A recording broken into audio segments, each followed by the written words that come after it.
listener. This is Brian from Break It Down Security. Last week, me and Mr. Boettcher went to DerbyCon, so we are kind of taking the week off. We'll be back with our regular podcast next week.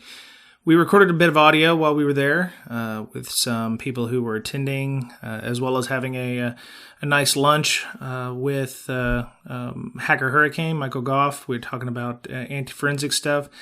So the final piece of audio you will hear is our second annual podcast with fellow podcasters. And just want you to know there's probably some fairly salty language on that segment. So if you have small children around or that's just not your thing, after the talk with at Surkatty, Surkatty, Mr. Osman, you can just turn it off then. So just a little warning there. So the music you'll hear when I finish my intro is the Whiskey Bend Valley Boys band. And they were a bluegrass band that I heard when we were interviewing or discussing with Michael Goff and Mr. Boettcher the anti-forensics bit. They set up their band and did a set there. So that's some of the music you'll hear. The link to their website is in the show notes. They have 5 different CDs from what I understand. So plenty of music out there. And that's really, really traditional folk music that you would hear in that area. So it's very authentic Louisville. So hope you enjoy. And we'll see y'all next week.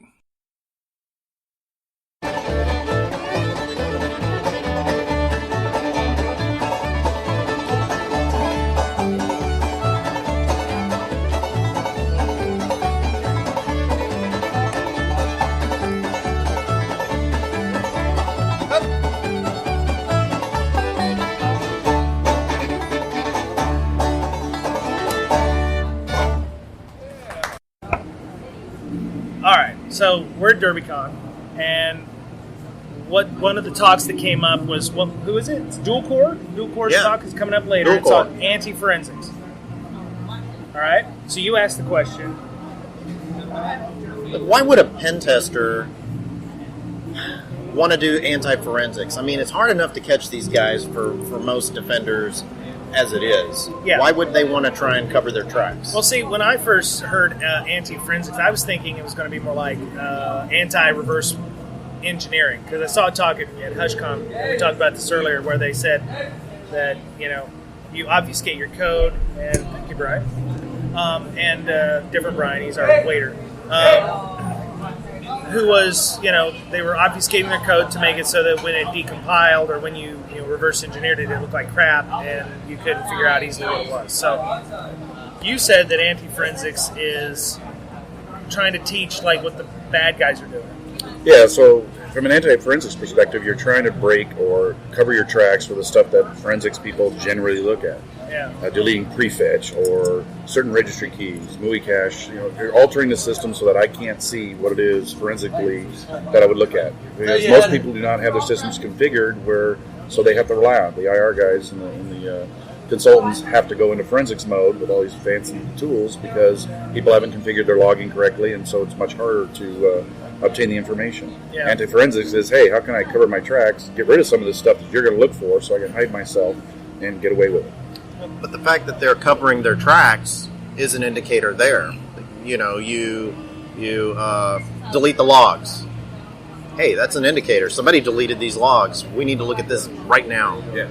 So is there sneaky ways of deleting logs without having a log entry coming up saying, hey, the logs were deleted at this time? I mean, this is something you guys look at in LogMD, right? Yeah, all the time. So the best way is don't delete the logs, because it's real easy to generate events to rotate the logs, because Windows by default has no log size of any measurable state. But even if you were to do what we tell you, a gig on the security log, or at least a half a gig, but generally a gig if you're doing the full-blown logging security, I'm just going to populate it with nonsense noise. In PowerShell, one of the things with the new PowerShell 5 stuff, 4104 is a big event, script blocks that we can do, 4103s, module loads. But 4105s and 4106s are incredibly noisy. So if I wanted to hide what I was doing in 4105s and 6s, I would just generate noise. I wouldn't delete it because that's a dead giveaway that I have to go into forensics mode. But the rotation of the logs, just throwing a bunch of nonsense noise, making it look like an error generated, is going to be really hard for a typical analyst to say, oh, something fishy's here. It'll look more like an error if it's done right. So sorting through the trash was kind of like what we heard with, what was that, a year or two ago with Neiman Marcus? They were talking about we get so many alerts that it's hard for us to sift through and find the noise. So, well, in that case, those are just badly, those aren't alerts. Those are notifications. Whether intentionally or unintentionally, that is a way of getting around the anti-forensics. Yeah, it's not uncommon that the bad guys will, for example, in some of these big attacks, we saw this with the banks, where they got DDoSed. So you get the team looking over here at this event going on, and then they start doing something over there. And so some aspects they're doing that anti-forensics, right? They're morphing their attack to some other place and getting you to focus your resources on something that's really hard. And, oh my gosh, we're getting DDoSed. We saw that in the gaming industry as well, where we get nailed with an incredible amount of traffic, and for our first thought was, we need to watch the other place and let these guys work that one, because that means they're going to start screwing with us. Yeah, so misdirection. Yeah, misdirection, misdirection. And all that I consider to be anti-forensics, right? It's really more affecting the IR folks or the incident responders that have to go into forensics mode, or the forensics analysis that really have to dig in. Yeah. So if I can delete prefetches and the things, time stomp, and what else can I look for? What else can I do to cover my tracks on a bad guy? Or what you should look for. Hopefully most talks should say, here's what you should look for if anti-forensics is occurring. Yeah. But attackers should look at what is being enabled in the logs, right? So that, if they say, well, I'm just going to send UDP packets, well, the Windows log might not be logging, firewall entries. Or I'm going to start a process and then kill it, a billion times. You may not be logging process execution, things like that. You could be stopping and starting the process at the same time you're trying to run it on another side, right? So you could have, in 1,000 entries, you could have 500 or so where they're crap, and then in the middle somewhere where you're expecting something different. Wouldn't that be good filtering? Or you do your bad thing and then you start filling up the logs so that it rotates and then it's not in there anymore. Now you got to know if your target is using log forwarding as well, because it's going to get captured if they're doing log forwarding. How do you rotate the logs on a Windows box? By default? By default it's built in, so it's a FIFO, first in, first out, or first in, first out, and just build it, generate something. Like when I run my scripts, I have a cloud solution I use for my log management for my home systems and testing. If I write a script and I forget to whitelist out, like the find command, and I'm looping through a massive file of hashes or whatever, I get this huge spike of finds, and it unfortunately overdoes my license. And so I get cut off for the rest of the day until the next 24-hour period. Yeah. Same scenario. I could just literally look like, make a script that's just gone wild to rotate the logs, so that I wait, I do my thing, and I just whoop, and then let it rotate, and I'll spike up that noise, and Windows will just rotate that right out. Now, log management, obviously you're collecting it. You clear the logs, it's really like the best indicator, because in the case of the Chinese, when this one guy would keep clearing the logs, we had everything go to Splunk. So looking at the cleared logs, we know that, Chinese hacker Bob was on these boxes. Okay, look for this behavior on the other boxes. Is that other guy didn't clear the logs. So good guys really shouldn't clear the logs. If you know there's log management, don't clear the logs. Fill them with noise. So Chinese guy that didn't do his proper checks on the system, he would have noticed that there was an entry somewhere that's saying push this to the logs. Yep. So would he have shut off the send the logs to the SIM and then done his naughty bits? But that also is incredibly telling, right? So we use. I always tell people. Yesterday in my talk, right, I talked about my top 10 tools: log management, a product like BigFix, configuration management, whatnot. And so we always use BigFix to tell us how the health of Splunk was doing. We use Splunk to tell us how the health of BigFix is doing, so we can go back and forth with them. Okay. And so that was an indicator. So anytime we had a massive stopping of services in Splunk, then potentially they were doing that. And then immediately you go look at the local logs with some tool and you harvest them locally and hope they're not deleting them as well. But at that point you're going in forensics mode, because the data is probably not going to be there if they're doing that to you. Yeah. I mean, it's really telling to say, well, is this going to be easy or much harder? Boom, jump to forensics. They just took out our easy way of doing it. Okay. And you got to be careful when you start forwarding logs as well. You have to know what is configured on the system. I'll give you an example. Let's say if you have a product. Most products that forward logs do it in TCP, but some of them by default do UDP. So if you generate a log entry, it's going to send a UDP packet to your log correlation engine, right, or your log collector. Well, what happens if you turn on firewall logging?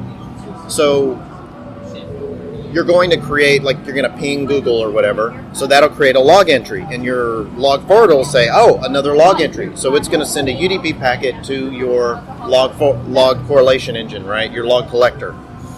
Then Windows is going to log that because, you sent a packet. Yeah. So it's going to log that, and then what happens next? Well, your log forwarder is going to say, oh, there's a new entry in the log, so I'm going to forward that UDP packet, right?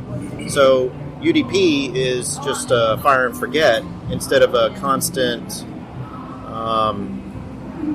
a consistent connection, right? It's multiple connections. So you're going to do this, crazy thing over and over. Create an event, forward the log. Create an event, forward the log. It's going to, recurse upon itself. Yeah. And you're just going to fill up your log that way, or fill up your, your Splunk license or whatever you have. So you got to understand what's running on your system first before you start doing all these advanced settings. Okay. Well, that's another thing too. I think Carlos Perez has a module for Metasploit that checks for a lot of the things that the Windows logging cheat sheet tells you to turn on. So he's looking to see if, hey, did these people turn on what Mike tells you to turn on? And okay, now I know what kind of noise I can make or not make to get detected. Another thing, from an anti-forensics perspective is you look at all these other things, but hey, if you turn on all this logging, it's going to make an incredible amount of noise for a pen tester or an attacker to try to turn all of that off. Yeah. And so that's another way that it can give you a great idea on the fly when it's occurring that something's going on. Very cool. All right. So, since this is really the first podcast we've ever done together, because last year at DerbyCon, you were too busy doing the talks, what do you think about DerbyCon this year so far? I mean, we have one more day. It's Saturday. We're joining a lovely day in Gordon Biersch here in downtown Louisville, as it were. What talks have you seen so far, too? Well, I just got out of Graeber's talk. At Manifestation. Manifestation. So that was a good one. He talked about, it was all WMI and PowerShell. Yeah, he kind of knows stuff. He does know stuff. He knows stuff. Yeah, so that was good. I got some We're ideas from we know there. stuff. You don't know as much stuff as he does. No, he's a very good resource that I definitely rely on. We're going to poke him, and there's a lot of people we need to poke to come on the show. I wanted to see one. Nancy Snoke did the one on changing your security culture. I wanted to see that one as a stable talk, but I got busy babysitting some speaker before he went on. He was in the green room. He needed his 25 M&Ms that were black before he got on. So yeah, I got my bourbon ale yesterday for my talk. You did get that, yeah. Wow, you're all fancy because you're a speaker and shit. Yeah. So, so you saw Manifestation. What did you see yesterday?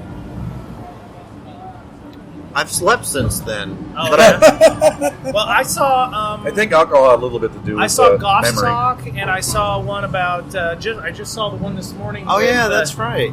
Beowulf. You spoke. I was in there. At Beowulf 88, he talked about OSINT and how to do OSINT without being a creeper.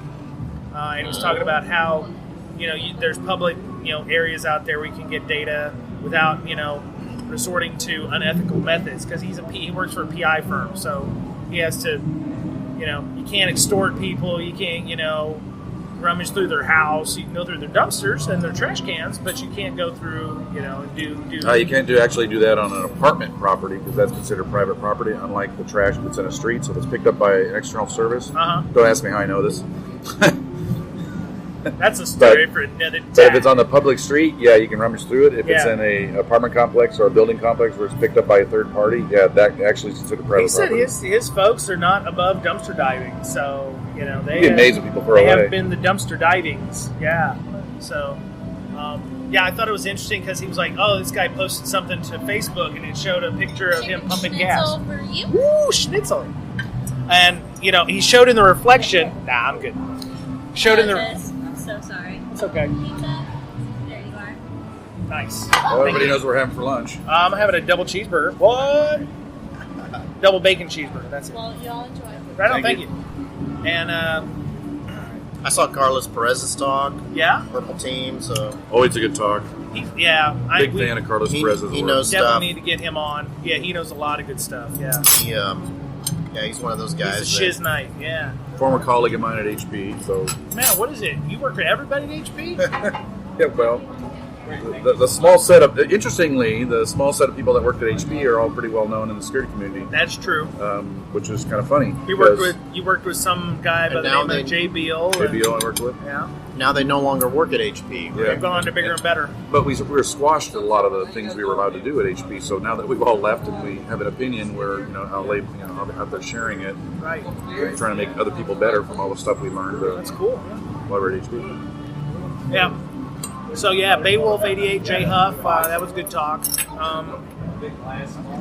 I'm gonna catch Lee Brotherston and Amanda Berlin, who's here. Jay Lee couldn't be here, but so they're going to do their talk about inheriting a security department. What do you do then?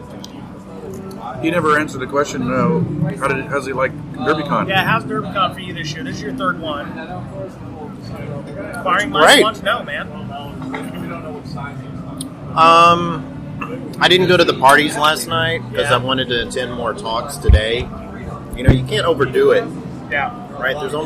There's so much energy you can spend, and you go to the talks and you're trying to keep up, understand. Sometimes, that's a great point. Let me write that down. Or I need to. This is too complex for me. I need to review it, but it is good stuff. So you're like marking it down. I need to watch the video. Yeah. And that takes energy too. So I'm just trying to Hey guys, pace myself, good? right? Yep. We need anything? No, I'm good. I got ketchup. You need any mustard or mayonnaise or anything? No, Hey Brian, say hi on the podcast since you just added yourself to the podcast. That's Say hi. Brian. That's Brian and Brian and Brian. All right. Hey, Okay. hey guys. Yeah, I'm on a podcast. kind of.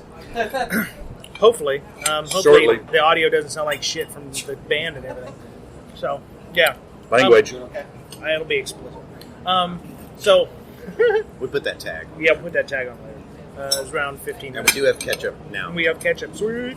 I think one of the biggest things at DerbyCon is probably one of the better cons for this is HallwayCon. So I think one of the best talks Brian and I attended yesterday was HallwayCon with Daniel from Mandiant, who's doing a talk on Sunday in regards to PowerShell obfuscation. We spent an hour in the hallway talking to him. Really? I mean, literally an hour. I was like, I need to go to this talk, but right?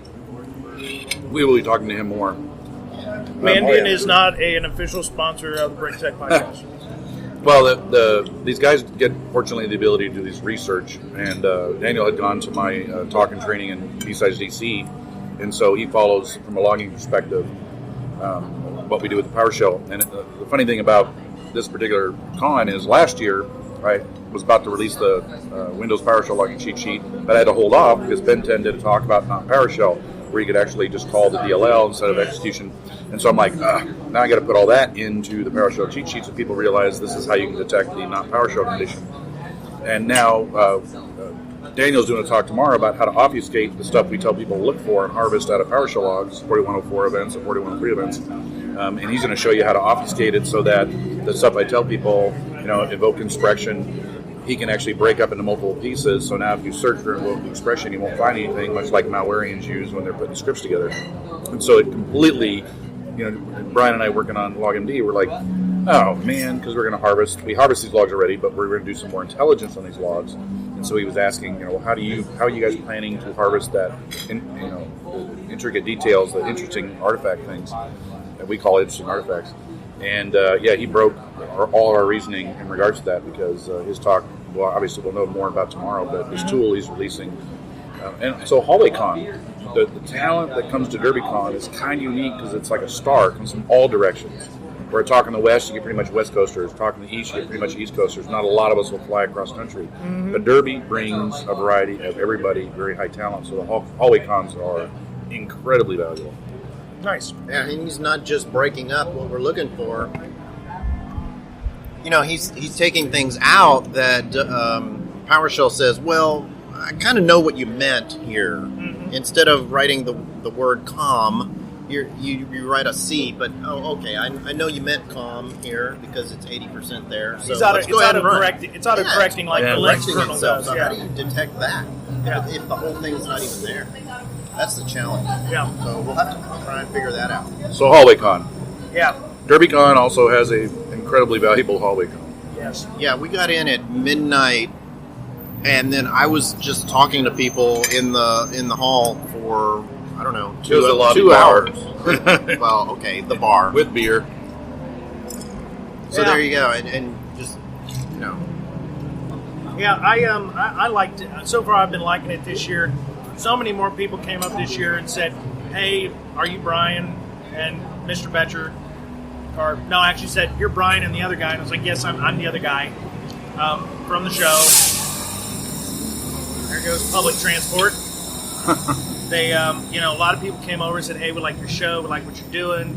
I've got people who are coming up who are like, "Hey, I'm about to start a podcast. I'd like to understand how you're doing your setup, and I'd like to understand how you're doing your work and with marketing and stuff." And I was like, I don't have a marketing degree. I don't understand SEO. It's obvious by how many listeners we have, and I've had a lot of people still don't know who we are, so that's cool. We still got people we got to get to bring over to our side. So the mission isn't accomplished yet. So yeah, it's good to have goals. It's good to have goals. That's right. You're telling everybody you want them to come over to the break side. Yes. Darth Break over here, yeah, wants everybody to join the dark side here. Or the Pretty blue soon side. you're going to think you're a Sith Lord or something. Shit. No. My wife and family keep me nice and grounded. Just when I think I've gotten off the humble pie, they put me right back on it. All right, so, okay, we're recording. We're in the LobbyCon of DerbyCon, and I'm with... Osman on Twitter. Yep. Osman. Actually, on Twitter, I'm at Surkatty, which is Surkatty. Okay. It's impossible. I know. Braxton E. Braxton. Yeah. Okay, so you're one half of the Sound Security Podcast. That is correct. That's right. Sound Security out of the Pacific Northwest. Yeah. The beautiful Pacific Northwest. That's right. We're fellow Seattleans. Yeah, Seattleites. Seattleans. Yeah. Yeah. So you were telling me this is your first DerbyCon. Yeah, this is my first DerbyCon. So I've been going to... I think my first security conference was actually DEF CON 19, so I'm still pretty young in terms of the industry. But I've been to ShmooCon, I've been to B-Sides Seattle, Portland, Las Vegas, and now I'm expanding over to and Hack in the Box Amsterdam. Now I'm expanding over to Derby, so it's been pretty fun. Very nice. So this was your first one. What did you think about it? I think it's been pretty good. So far, yeah. I think it has more of the ShmooCon vibe than a DEF CON vibe for those who've been to both. If you've been to DEF CON, you kind of know the large crowds and, kind of like the big names who always present. But Derby is different in that it's a little bit more tight-knit. It's limited in terms of the people who can come. So you have the kind of the aura of exclusiveness with both positives and negatives, but I like it. Yeah, this is my second one. And the first time I came, this was my first real one. Yeah. Because and then like 2 months later was like B-Sides Seattle, which was smaller. Yeah, much smaller. Much smaller, more intimate. I like to call it. It's not smaller; it's intimate. Yeah, exactly. It's more community driven. You probably won't have as many rock stars, but I feel like you still get great content because you have the people who might not be as confident or don't think like their content is good enough for DEF CON or good enough for Black Hat. But in reality, of course, it's like everybody who's standing on stage kind of started with like, I don't know if anybody's going to like this. Let me try and let's see what happens. Throw it at the wall, see if it sticks. Exactly. So like the barrier for entry of the smaller conferences is much lower, and I think the quality that you get is much better as well. Yeah. So you've been, which talks have you gone to in the past couple of days? Let's see. I just got out of John Strand's talk about trends in pen testing. Yep. I also went to, let's see. Let's look at the Friday schedules. Today I got a kind of a late start. Yeah, but, everyone did today. I came down at 7:30, and there was about 4 people in the lobby, and I think those 4 people probably didn't go to bed. Yeah, they exactly. probably saw the day start come back up. Yeah, I actually just got out of the Grids talk on fuzzing basics. Okay, yeah. It's something that I'm trying to do a lot more at work. It's been really interesting to me. Unfortunately, the talk was a little bit more kind of more beginner if you've never fuzzed before. Kind of basic, yeah. Yeah, that's fuzzing basics, and that's fine. Yeah. It's just, not exactly what I was expecting. And then, let's see, what was the other? Oh, in 80s anti-forensics talk. It was really good. We actually talked about that one at Gordon Bierce, me and Mr. Boettcher and them. So what was the discussion about the talk? I mean, it was how to get around forensics and not evade forensics? Well, specifically, kind of the first half of the talk was about memory forensics. Unfortunately, I have to leave like halfway through the talk, so I only got the first half. Yeah. But it was great. So In80 has given...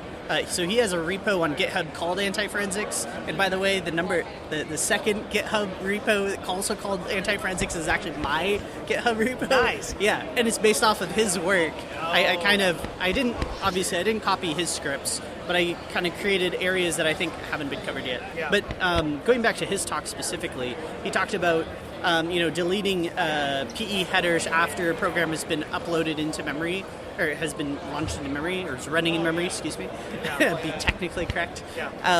And he just showed how, most common memory scraping analysis tools like volatility won't work when you don't have those PE headers actually defined. So I thought it was quite interesting. Yeah, I mean, anti-forensics...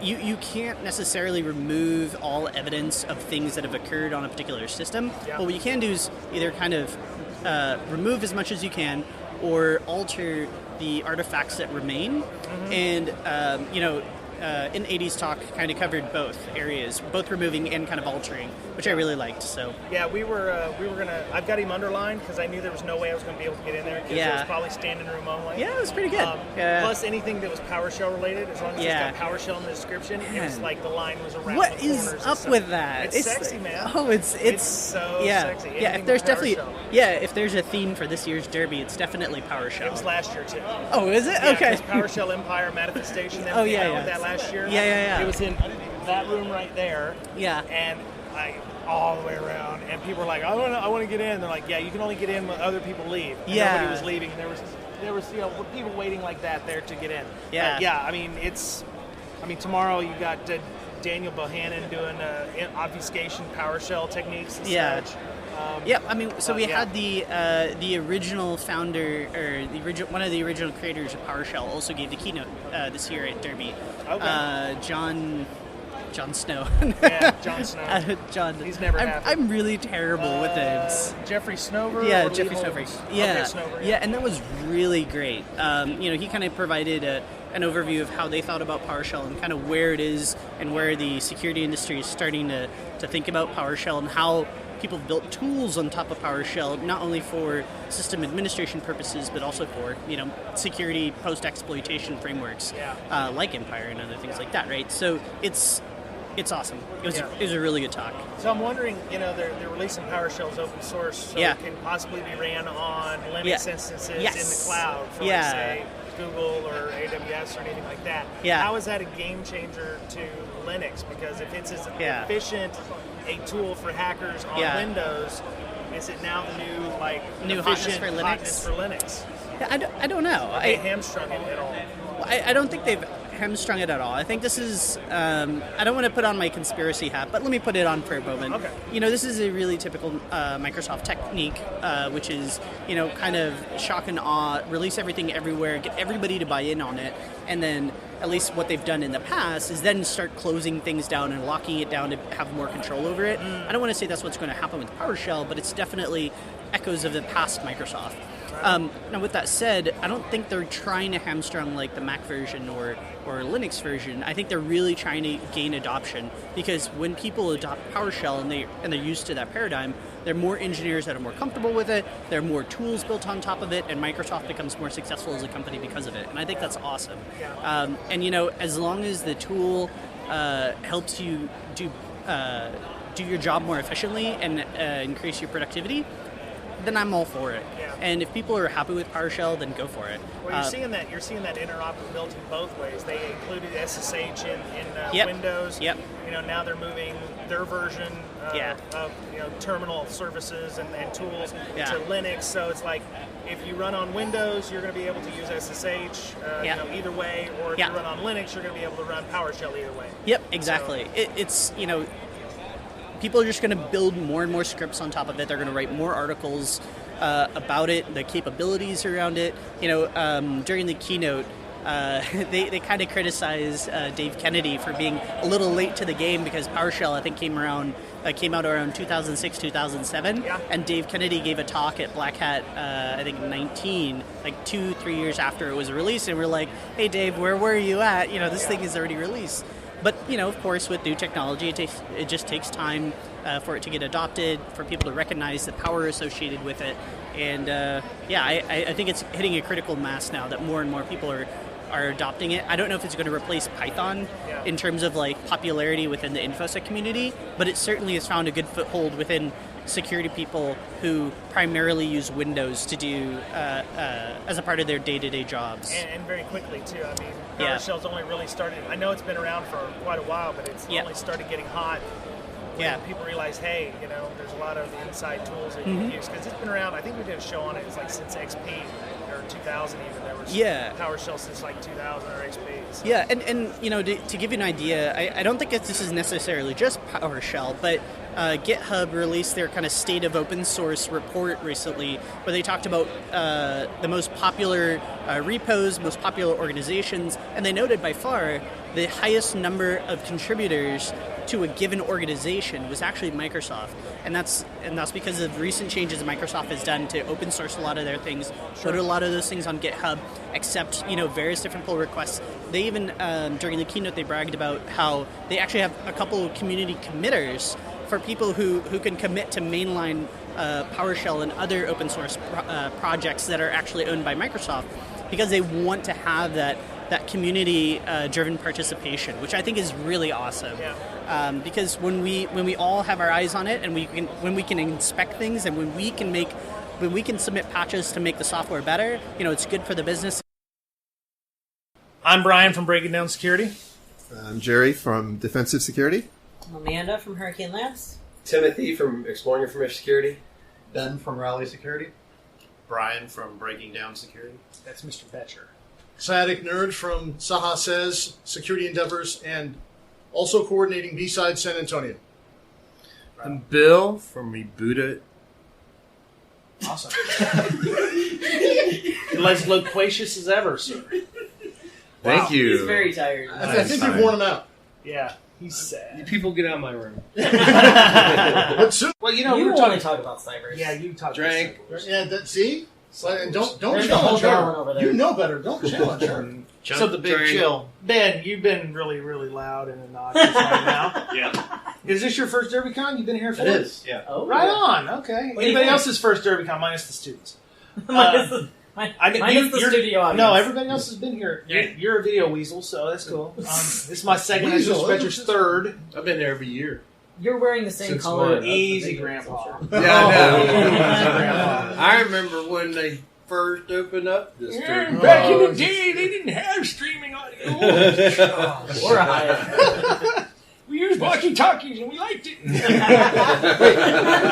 What do you mean used? We're still using those silver. I used to tie an onion to my belt anyway. So, what did you think about your first DerbyCon? How's it been so far? It's been pretty good. Yeah? The talks were interesting. Definitely better than watching them online. Which one did you see? Sean Metcalf's talk this morning. I saw a couple yesterday, and then after Sean's talk, I just started drinking, so... You're not so was it that bad, or...? That's the question, right? Was his talk that bad, it just forced you to drink? You're like, that's enough. Yeah, I like to thank all of you that came to my talk. Oh. I would have. Crickets! Tickets? It was great. It was how to be more professional in InfoSec. We'll have to have you on to talk about that. I got that down, though. I mean... Yeah. You are I'm the most professional broad I've ever... That's right. You're a walking HR report. I was going to say, am I allowed to I've been told that many times. Because I ran into you, actually, back at in B-Sides Las Vegas, and around the pool, literally ran into you around the pool. Right. Yes, Right? And you were bringing joy to all of the boisterous InfoSec children. And children. That could be taken a lot of ways.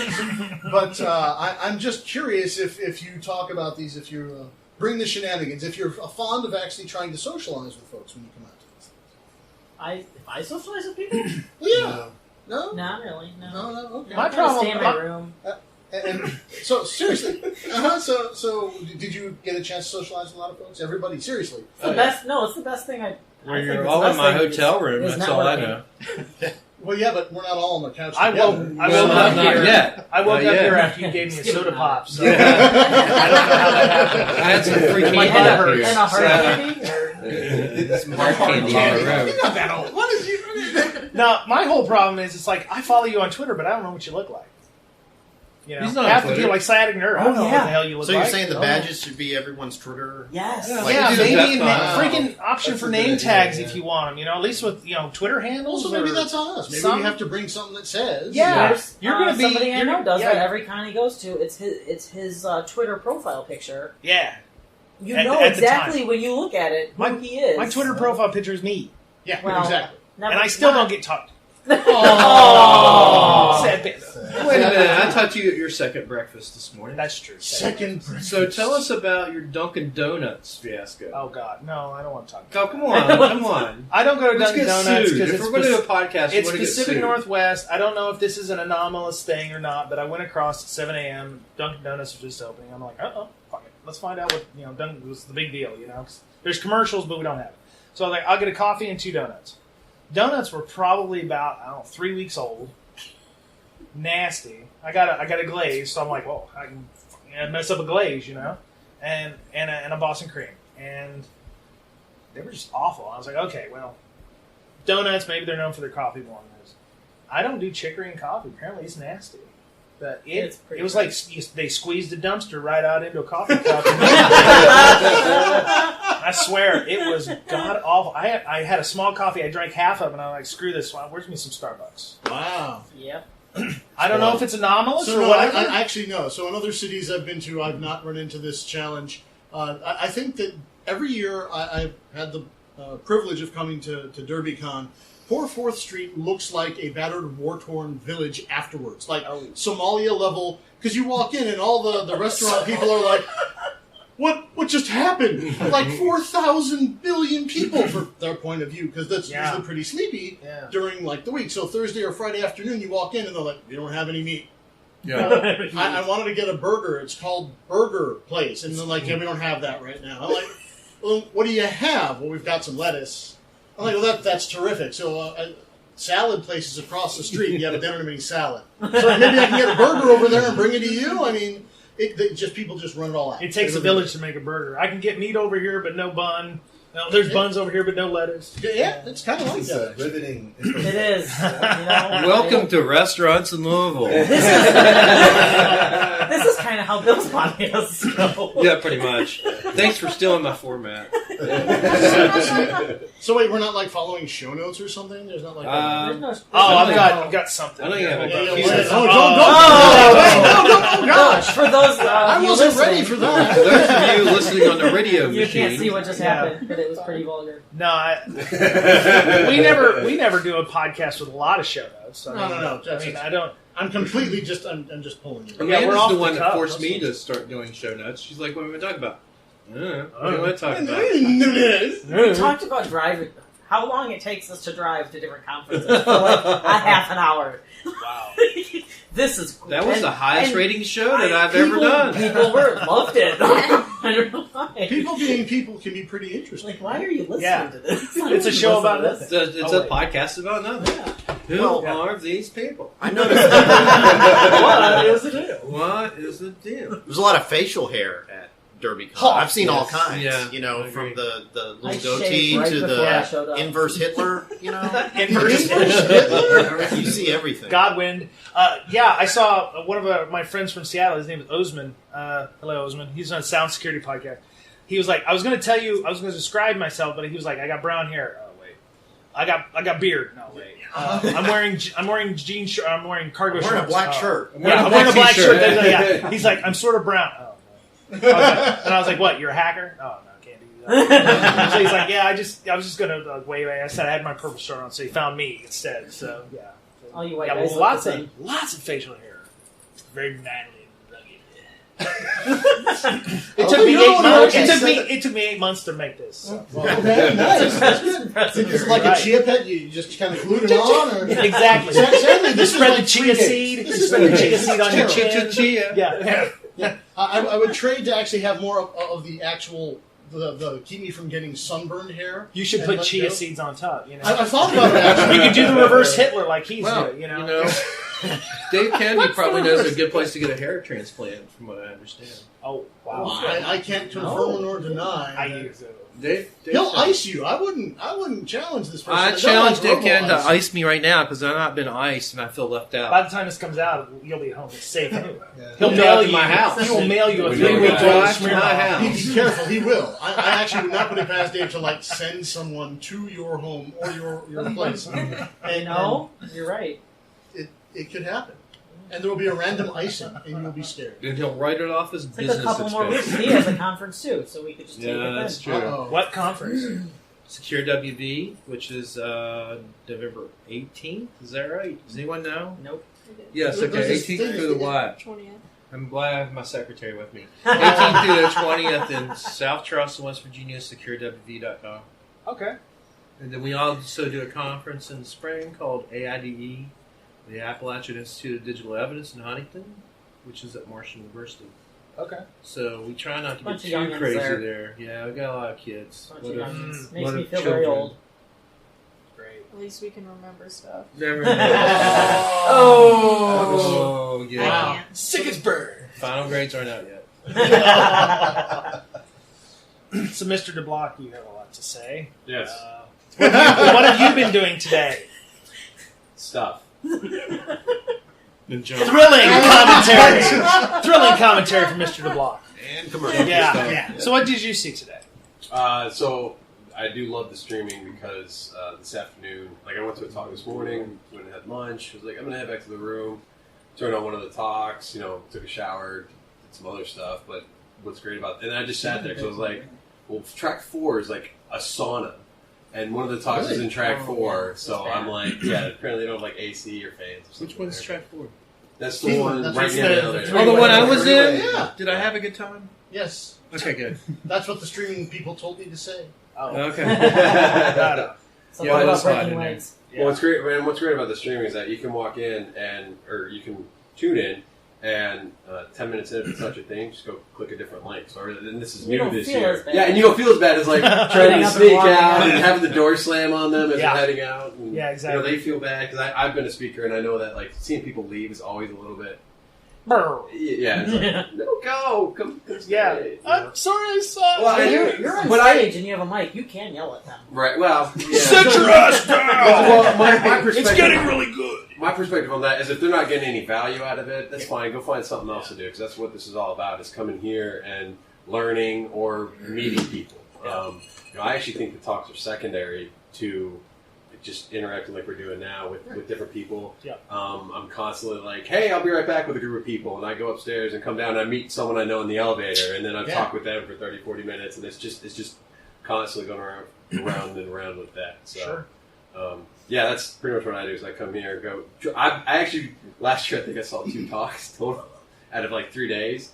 This year I've like been past that because they are recorded, but I have like a list of 23 that I still have on my watch list. So I want to kind of balance it out a little bit more of interacting with people, but also going to some of these talks so that I actually see that. And I've gotten a lot of good value out of going and watching some of the talks. So Did there's some y'all, really good stuff. did y'all notice more LobbyCon this year? That this podcast is going in the toilet. Oh, great. No joke, I was on a conference call the other day, and all of a sudden, there was like 60 people on the call. All of a sudden, you hear this whoosh. Someone forgot to mute and hit the toilet. Yeah. And then it was That's followed. my biggest fear. Yeah. Like that. Wait, like during a talk? I mean, Yes. No. The worst part's during Like, wait a minute. I'll be right back, Captain. conference call and you have to pee. That my mute's not going to work at some point. Yep. Yeah. Well, it was followed by the whoosh with one guy going, "What the F was that?" With like C-level folks on there and everything. And some dev, he's like, "What the F was that?" Okay, but how many times have you actually, you've walked in somewhere and you hear someone just completely on the phone during an act in a bathroom and you're like, why would you do this? Yeah. Why would I think you? it's more of a guy thing. It happens in the airport all the time. I don't know. Oh, sure. I don't know. I can see that. It's like an You office. get off a flight. They go in there and Yeah. like take off their coat and sit down and start making calls. Yep. I'm like, what are you doing? I'm waiting for someone to see somebody eating The in there. person on the other end knows. Oh yeah. But you live here. It sounds different when you're in the bathroom. It's you're in the bathroom or locked in someone's basement with nothing in there. You know. Well, there's no anonymity. That sounds like. There's no anonymity because you can track down the phone number of the person because we had figured it out and we were like, okay, it's one of two people because they live in that part of the country.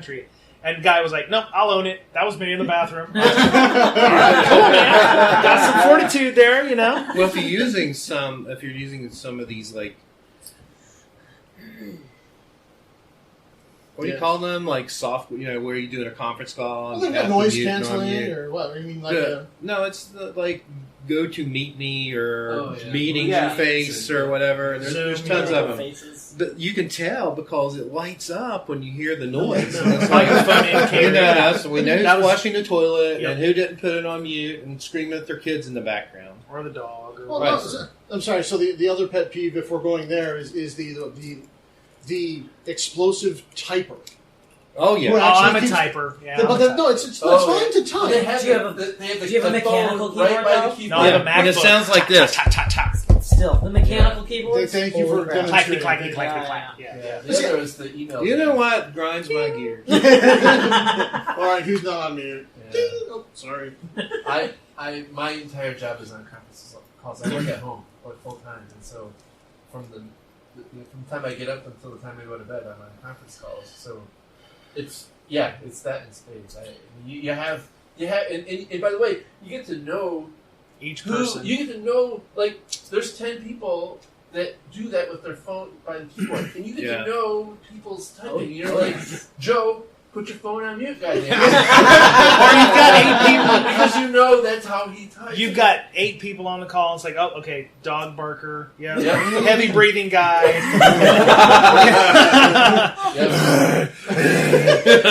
Had a person with a parrot once. Oh gosh, that's pretty distinct. And then there's always the crying child, the one who's got the kid. Crying kid. Somewhere just a little further away, but you still know they're working from home. Yeah, the yippee dog. Guy who lives in third world country, so 5-0's always rolling through his neighborhood. So I do have a I called that actually my By the way, neighborhood, actually. I was going to say something. And they forget to put themselves on mute when they tell their dog to shut up. So you know their dog's name. Shut up, Skippy. You better go tell Charlie to stop. Lock him in the room or something. Yeah. What's wrong? Did Jimmy fall down the well? Or the guy who takes another call while he's on the call with you and forgets to mute the original one. No, especially if he's working for a different company at the same time. He's like juggling. Job interview while he's on the phone. Yeah, I hate that other company, man. Yeah, I'm really quit this bitch right now.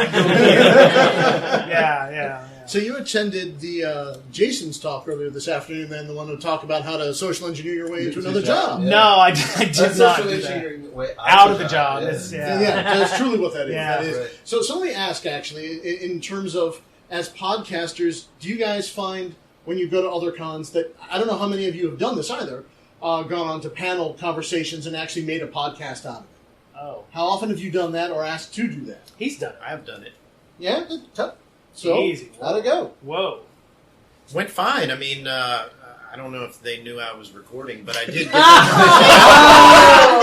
their permission. So I did get their permission afterward, and everybody was like, "Oh yeah, that's cool." Oh, okay. So cut and paste. Get everybody at their best. Answering questions. Probably does better than a normal podcast. Yeah. Well, they stay on task. They stay on track. They don't When get there's off. audience. They don't talk about butterfly collections and no mono collections here. What grinds their gears and what restaurant do you get in? Web conferences called. Web conference calls. Have you seen the YouTube video of the in life conference call? Yes. Oh my god, it's the best YouTube video ever. Accurate. Yes. So one thing when I moved the mic, I apparently turned it off. So we got to re-record the intro. Oh, that's okay. Okay. And that's everything cool. that we've talked about for the last. Yeah. Everything we talked about for the last 3 hours. We missed the intro and then you talking about your talk. Okay. Yeah. So that's the important part. So do we want to do the rest of the end or just do it right in the middle just to make it more irritating? Well, Let's wait till the end. I'm kidding. We'll wait till totally the kidding. That's fine. Yeah, We'll fix it. We'll fix it. Don't no. That's right. Who said that? Oh, That's see, that's the reason I don't edit. You know what? You and Ron Moore worked on the Twilight series. He was the special effects guy, and he said the director would shoot scenes that were like supposed to be in snow, but it was the middle of summer in Alaska. So the director was like, "Oh no, we'll fix it in post." He's like, "No, I don't think you understand. Adding snow is not cheap, and rendering it in every freaking frame." I went on a cruise with him, and he was showing documentary stuff about it. And he was like, wow. It went way over budget on the Twilight thing just because this guy didn't understand that. Oh yeah, we just fix it with computers. We'll just computer it up. I hate editing. It needs to be. It needs to to be. shows. I've re-recorded entire shows so I didn't have to edit one small thing because it was easier to me than editing. Yeah. I used to edit a lot of ums and ahs and stuff. And then Uncle Armor Guy, who's not here sadly, said, "Yeah, don't do that. You lose the essence of the person." So, Right. I do a lot of uhs and I realize it, which is why I don't listen to my own podcast because it drives me nuts. For the first 8 months of doing the podcast, I had to psych myself out by saying it was Mr. Boettcher and some other guy on the show when I was editing my podcasts. I do that and it would too. take me 3 to I'm 4 glad I'm hours. not the only Really? one. Yeah. Yeah. What is that supposed to do? Like I can't. Well, in my because I don't case, want, it is. I don't want to listen to my own voice or watch my own talks or anything, so I'll open it up in another tab and pretend it's someone else. And I would listen to it and I'd go, man, Boettcher made a great point. That other guy, he's a dumbass. And I was like, oh, right. I have a question. How do you count the number of listeners do you have? Downloads, impressions? On your fingers? Or? No, just generally. I mean, on one hand. That's the way I feel. On one hand. And I don't think anyone listens to me until I go to a conference, and then it's like, I heard the podcast. I'm like, you listen to my podcast? No kidding. First time some guy was like, knew me by name, I was like, I listened to your show. I was like, I was just waiting for the other shoe to drop. Like, oh, it sucks, bro. Something, right? Yeah, trying to think of a good apology. I only listened to it once. I've libsyn for analytics, but it kind of bugs me because apparently you got hit by the same bug we did. We had like a couple of months where we had like 1,000 downloads a day, which is a lot for us. Sorry. Yeah, no, that's a lot. No, that's apparently there's some Chinese dude or somebody was downloading a bunch of stuff. When I first started, I had that problem. Yeah. Well, apparently they hit me. Oh wow! It was like that counts, though, right? I told Boettcher, I was like, turn off your Python downloader script to make it look nice. First couple of weeks, 3 or 4 IPs in China were just like banging on me. I mean, I had like 5,000 downloads after a week. I'm like, holy crap! That's when you awesome. sell ads. Yeah. No, but it was. I don't know what the hell it was. I still don't know why. So you were actually probably part of a DDoS attack, and they were just like sending your podcast to this one website. I'm kidding. I'm totally kidding. No, you know what? That's with torture. Krebs and everything, with his huge ass DDoS, Oh man! they were probably loading web pages and having it redirected back to his site. Yeah, well, possibility. It is. It could have been a university over there. They told their students, "Hey, this is your final exam. Listen to these stupid Americans and quiz on it." Yeah. Maybe so. Maybe we're revered as gods and like. Or it was like We'll never know, but we can ancient dream. culture. We can dream. Yes. So I would like to share a terrifying story of the very first podcast episode I attempted to record was with my phone. So that's how I quickly learned you never, ever, ever do that ever in 1,000 years. Easy, Jay Gorlick. Easy. That's a terrible idea. Well, no, it was a terrible idea. But after the phone actually locked up right as I finished 45 minutes with a kind person who was willing to sit to do it, they were willing. They were awesome. They came back. They had stuff to do. But they came back later, and someone loaned me a proper recorder. Yeah. And it went much, much better. And I've always, if you want to talk about getting scared into making sure you have backups for your backups, I mean, so I actually now, because I actually thought that pocket recorders were garbage, right? I mean, because I remember the old Olympus, it sounds like everyone's underwater. You rewind 42 times so you can retake the notes. Well, these things now are on par with, near professional sound for like, if you pick them up at pawn shops or resale, they're like $30-$40. Yeah. And so I take not those, not that kind. That's really nice. I'm talking pocket digital recorders. Yeah. Like obviously for notes for class. Yeah. And I just loop them through one another. And that way I actually have a backup. And it doesn't sound terrible. I mean, it sounds pretty listenable. Yeah. But losing that first podcast sucked so bad. I mean, I've lost multiple podcasts. I've switched software. I've recorded podcasts where we got to the end and we were like, oh, by the way, you didn't record. I didn't record. Did that happen with you? Yes. We've changed our audio setup so many times. We first started, we were like syncing each other up on Audacity, so he'd record and I'd record, and I'd take his audio. My goodness. Wow. 3, 2, 1, record, and then we both hit the record button at the same time, and then he'd upload it on his 6-1 up internet connection to Google Drive. Google Drive actually is a godsend for us on podcast stuff because we can set up documents for the guests to add input to. Yes. We set up our show notes and we collaborate back and forth.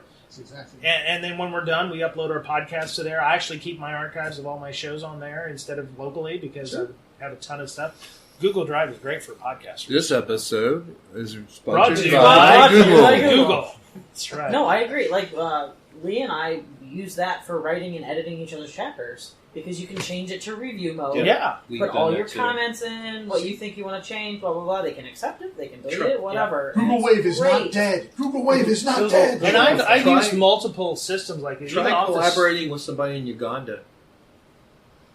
It's the only thing that works. Yeah. As a Johnny Long, Google Hacking, because you can't really send around huge chapters because he doesn't really have the bandwidth. He didn't have the bandwidth. Right. Well, now that Twitter's selling out, we're gonna have to move to Google. Who bought that? Because I really would like to get some money from the stock I own. They're not. Nobody's bought it yet. They're trying to sell it. What are they selling? That's the question. Twitter. Why? I know, but Our I mean, accounts. is Twitter still a thing? Is Yeah. Twitter going to die?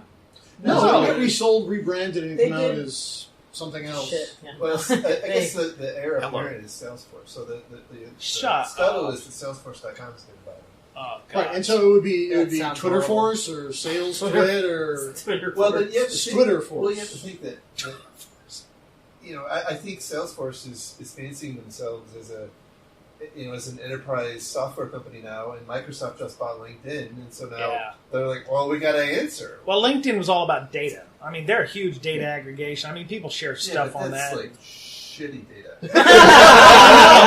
I know. This episode not brought to you by, and will never be sponsored ever again by. Also, that's not LinkedIn's fault, by the way. Also, never let Dave Kennedy or Jason Street ever endorse you for anything because it will be murder. And erections. What? Oh yeah. They endorsed your erection, or they just said they endorsed generically? I think generically. I don't know if they've ever seen it. The endorsed. I'm confused. Don't ask. Okay, I'm don't gonna tell. have nightmares. I'm thinking. Don't tell. Kids, don't watch this. This is a low point in their daddy's career. So, speaking of careers, why did everybody start their podcasts? What was the impetus for that? What was like, oh, there's a problem, I can fix it? How am I going to take over the world? I was bored. Okay. I just didn't want to see you cry. Aww. Actually, I'll tell that. Tim, how about you? Where did yours come from? Because you've been. So I've actually been podcasting for like 5 years, but 4 of those were like baseball. So I ended up loving doing the podcast and learned a lot from doing that. And I was looking for an idea. I had started the PVC sec with Ed Rojas and Paul Jorgensen, Which is good, by the way. Thank you. And then I've been wanting to do my own, just kind of personal, and so I was trying to think of one that I could do, and I came up with one. I just have a different security professional on and ask them different stuff, and it's actually become a pretty cool thing. I get to meet a lot of people, but it's also bringing content and information security into the podcast space. People they don't have to subscribe to my podcast. They can go grab what they want, and hopefully it helps them, gives them some resources, gets them started. Because I've been in information security I guess I'm still relatively new, but I've been in since 2012. How did you get your start in information security? So that's my question, dog. That's another podcast question. Yeah, I was in the Navy for 6 years. Got out, did some IT work. And then I was kind of, for the longest time, I didn't know what I wanted to do. Knew I hated networking, and sysadmin was all right, but it wasn't the greatest. And then just got into security. About 3 months in, the South Carolina Department of Revenue happened, and then 6 months later, our website got defaced. And I worked for the state government in South Carolina. So But it was all interesting to me. I actually found that I really enjoyed what I was doing and was actually putting in the extra effort to advance within the field, which I wasn't doing in just regular IT. So yeah, nice. Yeah. So Ben? I kind of wanted to help people with the same path. Understood. Getting started. So how about you, Ben? So I just wanted to get better at public speaking. So I, as an introvert, don't normally talk to anybody. So you shut yourself up in a room by yourself and podcast? with a video camera, though. So Oh, wow. yeah, That's great. Yeah, Oh, he does a video podcast. That's actually very Shut up. Yeah. Really? live too. I told so. you I got to face It's hard the to radio. watch We when you're talk driving about to work, but Yes. I just drive with my knees and then watch all my surface with my knees. Yeah. Oh, great. Now I gotta add a disclaimer. Don't watch this one. Yeah, right on. So what? And you it just shuts up the kids. Yeah, exactly. Puts them to sleep. No, I'm just kidding. I'm sorry. It probably does. I say inappropriate things. It's all good. And you wanted to work on your public speaking. I understand that. Yeah. A lot of people fear that more than death. So what have you gotten out of podcasting? Yeah. Hopefully, I'm better at public speaking. Right on. There you go. So I always research different things and read everything I can. So it was a way, I always have like a collection of links and articles and everything. It's kind of a way to, bounce things off Tony Robinson, get his take on things, sanity check some ideas and thoughts that I had, and, just see what sticks and makes sense. So what's your show about? Lots of things. Well, no, I mean, is it like, do you do a topic or something you learn every week? Is it news of the week? Is it, a combination of both? So, who are you catered to? That's a great question. That's usually the first question you should ask yourself when you're doing it. a podcast. It is, yeah. When I boarded it out, did a canvas. Yeah. I actually had question marks for my audience because I had no idea who would actually listen to me. Right? I mean, here's a guy not great at public speaking, doing this thing live. Yeah. Why would somebody watch this thing? Exactly. So, apparently, well, for the most part, we have Harambe chat, so it's mostly filled with trolls. All right. Because Wait a what's minute, better I'm than not trolling there. somebody live on camera, Wow. and your chat actually shows up on screen too. So, Okay. We use it like live stream or something? Oh yeah, it's actually via Twitch, YouTube. Oh, dang. Yeah, Check that out. That is actually that is really hardcore. cool. Wow. Way to go, Ben. Last time I used Twitch, I watched a guy play something on the piano, and he had like 5,000 people on air, and he was like getting $35 a whack and stuff. And I was like, I'm doing the wrong thing here. I should be on there making big fat monies. All $35 of it, right? Yeah. Now, some guy gave like $500 for him to play a song. I was like, dude's just in his living room playing on a baby grand or whatever. I was like, it's obviously doing something wrong. Obviously, the relaunch of Justin.tv has gone well. Yes. Yeah, absolutely. Exactly. Wow. For the gamers, there's actually supposedly Saudis and other wealthy individuals who really love certain gamers, and they'll just dump thousands of dollars. I think I saw one guy get $25,000. Do you think they want to watch me play Warcraft really badly? That might be funny if you actually gave running commentary. Can I play like Angry Birds or something on a tablet, with That the would be camera? so cool. So have you ever been swatted yet? So the video cast is all of us rotating out week to week different games, and it's just called Angry Nerds. Angry Nerds. So just how long until Brian slams the phone down because he can't get I'd the watch bird? that. Nice. See, and there it is. Yeah. Your first $5 may be in front of you. Cool. I'll give you $1. Well, I mentioned our origin story, but Mr. Boettcher probably does a better job of it than I do. Well, my therapist told me I should face my fears. Okay. So, yes. That's why I got well, started. no. Yeah, well, Is for that us. a podcast with him, or Yeah. Oh, wait. Yeah. Brian and Mr. Boettcher from Breakdown Security. That's Wow. right. He's the Mr. Boettcher. Yeah. That's awesome. Yeah. See, I thought you made him up. No. Like a hand puppet. I thought when he said that. Well, my hand is up. No, You're across the room.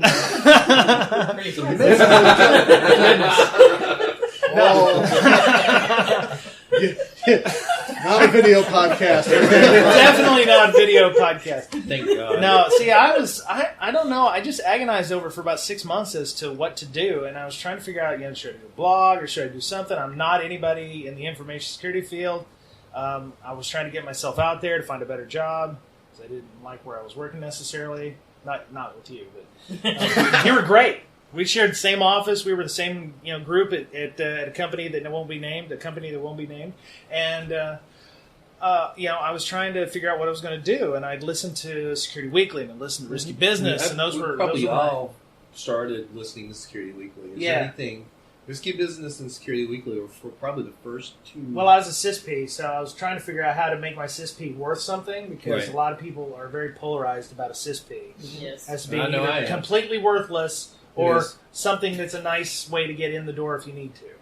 So I was like, well, I need to do something to make my CSP not look worthless. So I was like, okay, a blog or a podcast. And I agonized over it for about 6 months, and just as I was about to start, he looks at me, he's like, you want to co-host? And I was like, how? Thank God, I was trying to figure out how to ask him to come on the show. So yeah, we actually started doing podcasts based on stuff that we ran into during the workday. Like our first one was on hashes, because we had this guy, he was like, oh, well, we in MD5 encrypt our data, so we're good. And I'm like, So we talked about hashing and encryption and encoding and all the different things. MP3 is an encoding, MD5 is a hashing, and a AES is encryption. These are all different things, but they appear to be used interchangeably for the same thing, much to InfoSec chagrin. So, yeah, and then we just started working from there. And our first interviews were with Kevin Johnson from Secure Ideas when we were getting our GWAP at Sans AppSec in 2013. And then, our real first couple episodes, that was it. I moved to Seattle, and we've been doing them distant the whole time. So this is the first time we've actually recorded a proper podcast in 2.5 years. Oh, wow. And we put out one every week. So well done. Wow. Yeah. That's Consistency is the key, I think. It does help. It is good to be consistent, and if you can't put out a good product, at least put out something that people might want to listen to. So if you can't if it's not good, it should be consistent. I say at least we're consistent. Consistently bad. Yes. Well, that's still consistency. Yes. People will expect you to have something, and if they don't, they'll be like, "Oh, okay, I'm going to go on to do something else." But that's what subscriptions are for. So even if you skipped a couple of weeks, hey, what happened? Why don't I have my latest episode of Fill in the Blank, right? So that's true. So yeah, how'd you get started? Well, so it turns out I marveled at the fact that every time I get to go to a different conference, I would get to meet someone, and I say, "So how did you start?" And you hear their story, and it's pretty fascinating. And I then go back, and other people would ask you, "So how did you start?" Or how would I get started in that field? And I said, "Well, that's a good question." And so it did 2 and 2 together. It's not a big trip there. And I said, why don't I just start recording the podcast? And I kind of floated the idea to some friends, and they said, you really should. Yeah. And so that was Security Endeavors. And so that became, every time I could grab someone and sit them down and get them to talk, I would try to apply them for information for about 30 minutes or so. Just kind of get them to chat up about why it was. And I was way overproducing, so I was killing myself in the edit process. And it was just, it's a passion project that I barely have time to do. But then along the way, I met some really awesome folks from SAHA. That's the San Antonio Hacker Association. Okay. And so that's our local group.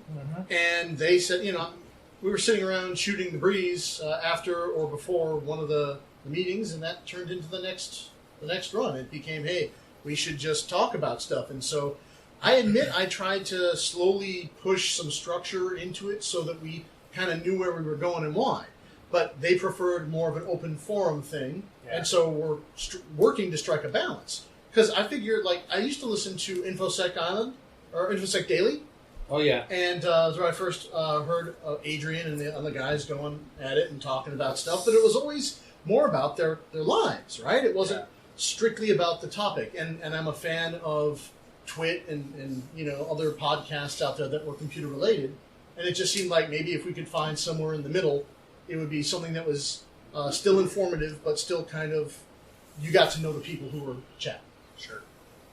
So that's my thing. And so I am unfortunately am kind of the reason that Saha Says is kind of inconsistent from time to time, because I burn out. Or I get overloaded because I just changed jobs 3 months ago, and I'm very busy, and so it should be as easy as you start talking, you stop talking, you put the music on, and you upload it, and you're done. And that's kind of how we do it. Yeah, that's how I do it.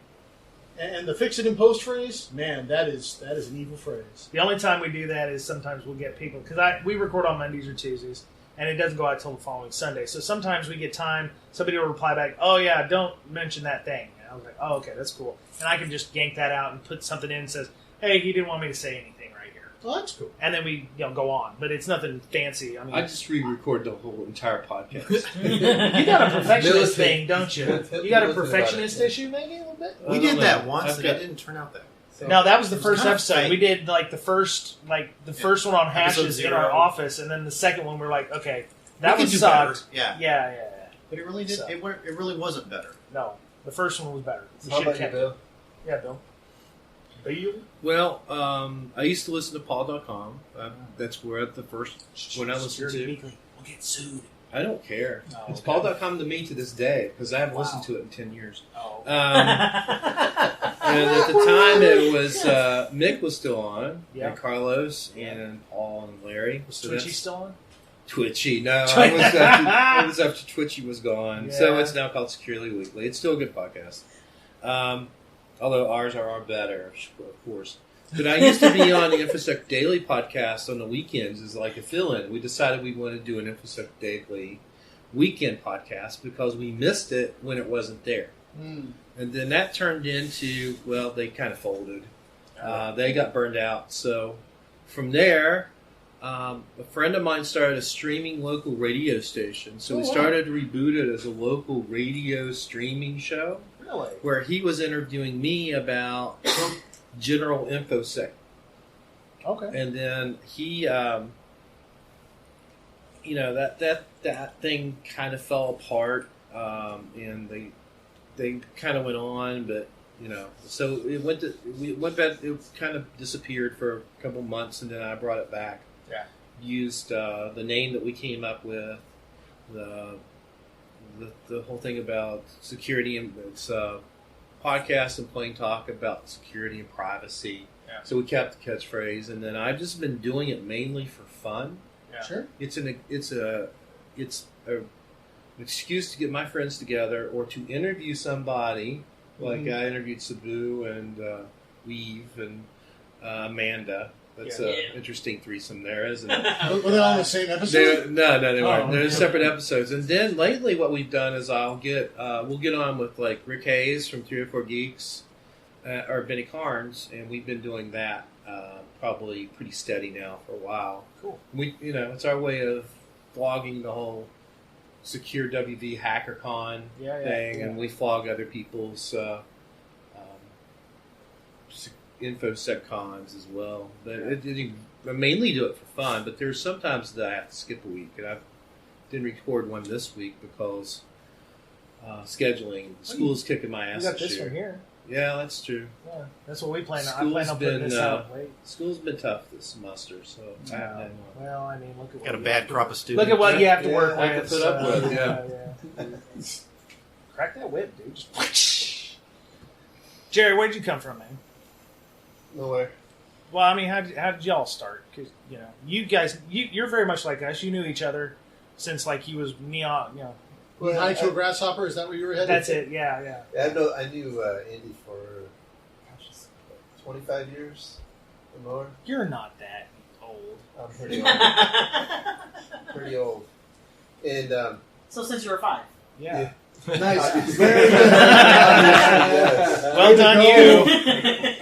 Way to go, Info Sister.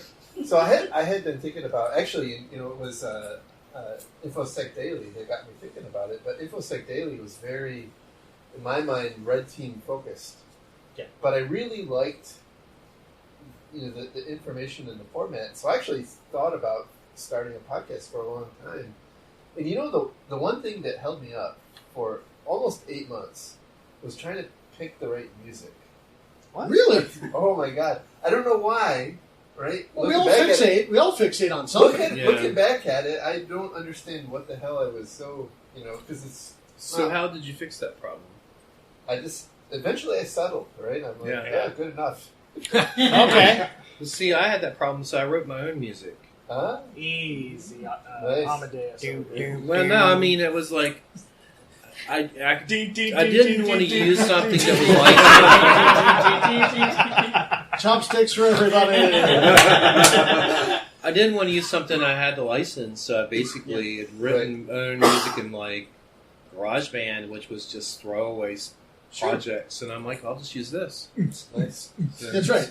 What it is. If I thought I could get away with actually just doing that into the microphone, well, PVC Sec, they start with opera or something. Fair we Day could or never something. find music, so it's just like we'll just start singing it. I think it was just gonna be a joke the first few times, and then that was just our thing. We're gonna pick some music. Because you can't get sued for singing horribly. Well, you can, but And Scrattle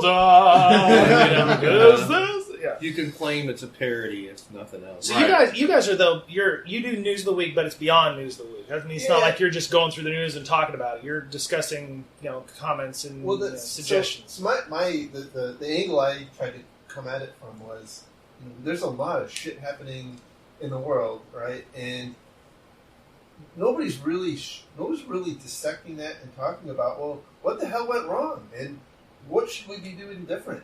Right. And so I thought, well, that's that in my mind, that's what people need. That's what I wanted. And so for me, it was not only an opportunity to help other people, but also it makes me sit down and find out as much as I can about any given situation and try to figure out, well, what the hell went wrong. And if I were in that position, what would I have done? Either to respond better, prevent it, whatever. And so that's what the podcast is, right? Yeah. And you guys have come a long way from playing Dukes of Hazzard in the backyard. Yes, that's right. 25 years ago. Yeah. I don't know what Dukes of Hazzard is. I'm a young child. I'm a child of the '80s. So we haven't heard from Amanda about her. Last but not least. Oh, how I started podcasting? Yeah. I started a new job and they asked me if I wanted to do it. So I said Well, there yes. you go. Wait, company. Oh, so It's a okay, so company. Hurricane It's a Labs company. and they wanted you to do that. Well, they already had. On They purpose? had right. Well, you picked they the didn't know me enough. You picked yet. the short straw, and Nobody else wanted to do it. So. You're in the barrel. You're in the barrel Sure. this week, and She's loud. Let's have her do it. No. That's fantastic. Wow. Yeah, Yes. I haven't done any lately. Just so I work from home, and they didn't really have a remote mechanism to do podcasts with the other people. Sweet story. So, shut up, Bill. Damn it, Bill. Nobody asked. This me. is my room, Nobody so asked I me. will say what I want to say in this room. So how does everybody record? We do Skype, which may go away if they screw up the Mac version back and take it back to an interface. I was using Skype, and then I was using Skype Call Recorder, and it just kept having problems. Yeah, so we Skype- switched yeah. to Google Hangouts, losing GoogleLive.com. Yeah, I find Hangouts probably works better for some people who especially use Linux in our group because it's like I could talk to Boettcher or I could talk to the guest, but Boettcher and the guest couldn't talk to one another because they had like Linux on Skype, which is like using. Well, there's a new version actually that came out last month. Yeah, I know. Skype. We had Ben Johnson on from Carbon Black, and I could talk to him. I could talk to him. I couldn't talk to both of them at the same time. Every time we would try to connect all three together. That's just Skype, though. Yeah. Well, I was Skype on Mac, he was Skype on Windows, and he was Skype on Linux. So Really should've there's no whacked that, interoperability awesome. between applications. So we Thank got you, around to Microsoft. making You gotta get the right combination with Skype. You gotta invite the right people in the right order. To actually God, talk I about love me some of that Google's. I want it a lot. Wow. So Yes. we use Skype, and it's been we had started with Hangouts, and we thought, well, wait, something's going wrong. One of our participants from Saha Says, Vesh, he was actually experiencing this weird. He would sound like he would turn into a robot or something. He'd just get all break up. And so we said, well, let's switch over and see if that makes it any better. Yeah. So we switched over, and it kept happening. Like, oh wait, no, it's his connection. So he's got a microwave connection or something strange or different. Because he lives in the middle of BFE. Yeah, and so it's a really interesting connection for him, and it still works. So I found we have had success both ways as far as Hangouts or Skype. They both work. Yeah. But for recording the audio, I don't rely on any software to do it because I found I got into so much trouble trying to get the line out to mix it all back down. It goes to a mixer board, and it comes out of the mixer board into the two recorders. Because I do not trust things. Yeah, it seems like that Google will sacrifice the sound for video, whereas Skype will sacrifice the video for sound. audio. Yep. And the audio quality is better on Skype for us. I mean, we'll do Hangouts, but you can tell when we've done something on Hangouts. Do you because turn it's on the camera when you do Hangouts? Because we don't. And we turn it off to save bandwidth, but because some of our people just don't want to put Skype cameras on anyway. So to save a little bandwidth, we do that. But And when we've done that, we've had more success. Yeah. Dealing with the bandwidth problems. Yeah. And besides, I don't look as pretty, so. So I think we're standing in the way of Bill's. I think we're done. Yeah, he's like, I need to watch some footballs. I need to take a nap before I go see Whitey Cracker. Oh, who? Whitey Cracker. Oh, I follow him on Twitter, but I'm not. He's crazy. It's cool. Yeah. All right. Well, real quick, everybody, since we're going to be on everybody else's podcast, let's talk about who we are and how they can get a hold of us if they want to cross-contaminate themselves. Bill, let's start with you since it's your room, I guess. Hello and welcome to another exciting episode of Reboot-It. Tonight we're joined by... No, you're not going to say your names? Sphincter says what?